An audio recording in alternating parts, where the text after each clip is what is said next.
नोंहा मानो केस थाबावनांगौ जाखो दा बेखौ कनभिक्टेड जानायफ्राबो एकर्डनि थ्रुदि गनायनि मोनसे लामाफोर दं नामा आरो जोंनि बर' रायजो राजाफ्रा बिथांखौ गनायखौ लुबैदोंमोन रन्जन दैमारि सारमोननि केसाथ' बेला रिजेक्ट जाबाय दा बिनि गेजेरावनो बेखौ फिन गहोनायनि लामा लाबावनो हागोन ना हाया बोरै मानि थाखाय नैबे भिडिअनि गेजेरजों फुल डिटेल्स जों गोजौ बिजिरसालि हाइ कर्टनि लयार सारनिफ्रायनो मिथिनानै लागोन मोगा-मोगि नैबे भिडिअखौ नायजोबोब्ला नोंथांमोना मिथिनानै लानो हागोन लोगोसे बिथांनि चेम्बारखौ आं देखायगोन बबे जायगायाव बिथां सारनि चेम्बारा बबेखिनियाव आं नोंथांमोननो खिथालांखानोसै लामानिफ्रायनो नैबे जाबाय गुवाहाटि हाइकर्ट दा गुवाहाटि हाइकर्टनि बे प्लेग्राउन्डनि सेरावनो बावहाय साइनबर्ड दङ नैबेयाव थार्ड नाम्बाराव नुगोन बिमल चन्द्र मुसाहारि बेयाव बिथांनि चेम्बारखौ बेजों गाखोलांनानै फार्स्ट बेयावनो बिथांनि चेम्बारा बेयावनो लिरनाय दङ Bimal Chandra Mushahary advocate Guwahati High Court finally जोङो हाबफैबाय मानगोनां बिमल चन्द्र मुसाहारि गुवाहाटि हाइकर्टनि लयार सारनि चेम्बाराव दा माखासे सोंनाय फिननाय जोङो लागोन गासिबो रायजो राजाया जाहाथे मिथिनो हायो मानो होनब्ला आयेन ल'नि माखासे मानि रोंगौथिया बिथांमोननियावनो दङ आरो माब्रै मा जागोन जों नोंथांमोननो फोसावनानै होनि सार बावैसो सुप्रिम कर्टआव जानानै थांनाय डिआर नाब्ला सारनि हियारिंआथ' बेला रिजेक्ट जाबाय दा बेनि सायावहाय माखासे रायजो राजानिसिम मिथिसार होनाय मा लामा दंबावो नोंथांनिफ्राय खुलुमबाय रायजो राजा बर' आइ आफा बिदा फंबाय बयनिसिमबो जियानो हक बावैसो जालांनाय 18 डिसेम्बर 2024 रिसेन्टलि बेल हियारिं जालांदोंमोन क्रिमिनेल मिसकेस आपिलजों लोगोसे क्रिमिनेल एपिल सुप्रिम कर्टआव जेन'बा जोंनि हाइ कर्ट डिभिजन बेन्चनिफ्राय जेब्ला आपिल क्रिमिनेल एपिला डिसमिस जादोंमोन एपिल डिसमिस जायो अब्ला बिनि अल्टारनेटिभ रिमेडिसा जाहैबाय अनारेबल सुप्रिम कर्ट क्रिमिनेल आपिल खालामफिनहैनो हायो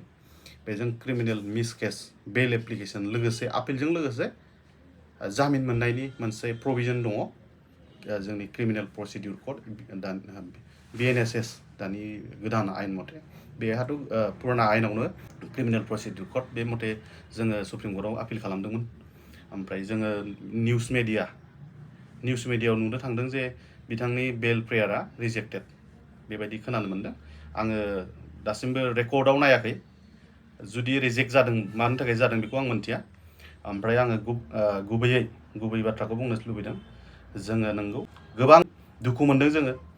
आरो जोंनि बर' रायजो राजाफ्रा बिथांखौ गनायखौ लुबैदोंमोन ओमफ्राय दिनैनि दिनाव रिजेक्ट जादों खिन्थु नेक्स्ट जोङो बेल प्रेयार खालामफिननो हानायनि प्रभिजन दङ निउ ग्राउन्ड गोदान ग्राउन्डफोर नांगोन बिथांमोननि एक्सपार्ट जायफोर एडभकेट दङ एंगेज काउन्सिलफोर दङ बिथांमोनजों मोजाङै कनसाल्टेसन खालामफिननानै माबे ग्राउन्डखौ लानानै मा ग्राउन्डखौ लानानै बेल प्रेयार होफिननो हायो बेखौ लानानै बिथांमोना ट्राइ खालामफिननो हायो बेबायदि गोबां रोखोमनि रेकर्ड बेबायदि रिजेक्ट जायो आरोबाव गोदानै प्रेयार खालामफिनो बे रोखोमनि गोबां जाबोफेरनाय रेकर्ड दं आरो उनाव नाजानायनि गेजेरजों बेलबो मोननो हागोन बा आपिलाव हयथ' साक्सेस जाहैनो हागोन दा जोङो नंगौ गोबां नेनो गोनां जागासिनो दङ अथ'स जोंनि बिटिआर रेकर्डनि क्ल'जआवनो अलरेडि 9.4आव दंखायो उइथड्रयेलनि बेलायाव केस उइथड्रयेलनि बेलायाव आरो CRPCआवबो प्रभिजन दंखायो केस उइथड्रयेल जायो आरो दा बिथांमोना कनभिक्टेडनि उनाव कनभिक्टेडनि बेलायावबा बेल मोननायाव एसे बेलेग प्रसेस आरो बिनि प्रसेसफ्रा आलादा दा बेखायनो एकर्डिंलि माने जोंनि जायफोर दा गोजौ मासियाव दङ बिथांमोना माबे लेभेलाव मा लेभेलाव मावगासिनो दङ दा बे खामानिफ्रा मोजाङै स्पष्ट जानानै जुदि आरो नाजाबावोबा हयथ' साक्सेस जाहैगोन आरो बिथांमोननि एडभकेटफोरजों मोजाङै रायलायनांगोन आरो माबे लेभेलाव लांनो हायो आं बिनि सायाव आंहा गुवारै बुंनायनि माने आंहा बुंनांगौ होननानै आङो साना मानोना बिथांमोना बिराद गिदिर एडभकेटफोर लानानै खामानि मावगासिनो दंखायो आं बेखिनिखौनो आंनि दिनैनि सुंद' बुंनाय आरो रायजो राजाफोरनि खाथियाव आङो आंनि जि मोन्दांथि आरो आंनि जि आयेननि छात्र हिसाबै आं जा मोनथिगौ क्रिमिनेल मिसकेस फाइल खालामदों आपिलजों लोगोसे बेखिनि रायजो राजाफोर दा बिथांनि मिसकेसासो रिजेक्ट जादों बेल प्रेयार दा बेखौ जोङो नेक्स्ट टाइम बेल प्रेयारखौ होफिननो हायो जों बेल प्रेयारखौ होफिननो हायो रायजो राजा नोंथांमोन आरो बे बेल प्रेयाराव निउ ग्राउन्ड गोदान ग्राउन्ड नांगोन आरो गोदान ग्राउन्डसफोर नांगोन गोदान ग्राउन्डस लानानै वेलफेयार खालामफिननो हागोन जोंनि बिटिसिआवहाय गोबां इन्टेलेक्सुवेलफ्रा बुंदों एकर्डआ जाब्लाबो दिनैसिमाव मानो उदां जायाखै दा बिथांमोनखौ एकर्डनि थ्रुदि कनभिक्टेडफोरखौबो बख'नो हानायनि मोनसे राहाफोर दं नामा जेन'बा बुहुमनि बा जोंनि इन्डियानि गेजेरावहाय गोबां एकर्डफोर जानानै थांबाय खिन्थु बेफोरबायदि रेकर्डखौ जोङो खोनाफेरनो मोनाखै नाथाय दिनैनि दिनावहाय जोंनि बिटिआरनि एकर्डनि गेजेरावहाय जोङो खोनानो मोनबाय जे एकर्डगिरि जायफोरा सिगनेटरि बिथांमोनखौहाय दिनैसिमावबो जोबथेसालियाव दोनदों दा बेखौ कनभिक्टेड जानायफ्राबो एकर्डनि थ्रुदि गनायनि मोनसे लामाफोर दं नामा लामायाथ' सहज बे बाथ्राया एकर्डआनोमोन 27 जानुवारिनि जे एकर्ड जालांदों बेयावनो जोंनि बर'नि लाइमोन सेंग्रा सिख्लाफ्रा नंगौ मोनसे रिभलिउसनारि मोनसे रल लानानै बिथांमोना खामानि मावदोंमोन रिभलिउसनारिसो बिथांमोना जाय बिथांमोना गावनि सार्थनि थाखाय ओंखाराखै पाब्लिकनि इन्टारेस्टआव जुदि मावोबा बेहा इन्डिभिजुवेलि मालाबाबो क्राइम जाया बेखौ माबोरै जे आं बाराद्राय एग्जाम्पल होबा गाज्रि खोनागोन नङा होमबा दा बेखायनो मोनसेल' बाथ्रा आं खावलायो जोंनि जायफोर बिथांमोना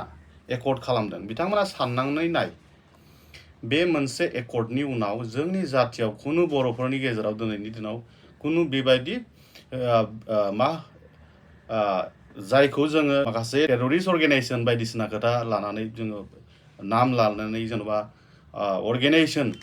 खालामबोदों ओरैनोथ' खालामबाखै मोनसे पाब्लिक इन्टारेस्टबो खालामबोदों एकर्डनि उनावथ' गासैबो पाब्लिकआनो जाफिनजोब्बाय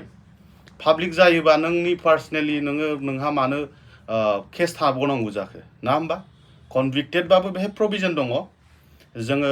गभर्नरनिसिमबो एपिल खालामनो हायो मार्सि पिटिसन होनो हायो मार्सि पिटिसन प्रेसिडेन्ट अफ इन्डियानिसिमबो होनो हायो देनां जुदि सुप्रिम कर्टआव जेनथारोबासो दा बेनि सिगाङावबो प्रभिजन दङ आरामसे गभर्नमेन्टआ जुदि गोसोबा हायो आरो गासैबो मोनथिखाजोबो जोंनि दैदेनगिरिफ्रा मोनथिनानै मोनथियै बायदि बेफोर बाथ्राखौसो जों दुखु मोननानै दङ दिनैनि दिनाव गोजोन्थों थ' नोंथांमोना मानगोनां लयार सारनिफ्राय खोनानो मोनबाय जे नेक्स्ट टाइम बेलनि थाखाय प्रेयार खालामनो हायो बा मानगोनां गेदेर सुप्रिम कर्टनिसिम माने आर'ज होफिननो हायो बिनि थाखाय निउ ग्राउन्डफोर नांगोन आरो बहुद बेफ्रावबो जाथाराब्ला जोंहा सरकाराबो गोसोब्ला हायो गभर्नरनि थ्रुयै गभर्नरनिफ्राय प्रेसिडेन्टनि थ्रुयै पार्डन पावार बिसिनाव दं नालाय बेफोरखौ हायो होनदों आरो गोजोन गोरोबथा हिसाबैथ' गथारखानांसिगौमोन दुनियानि बा संसारनि जेबो देशावनो बेफोरबायदि नुबोफेराखै आरो गैया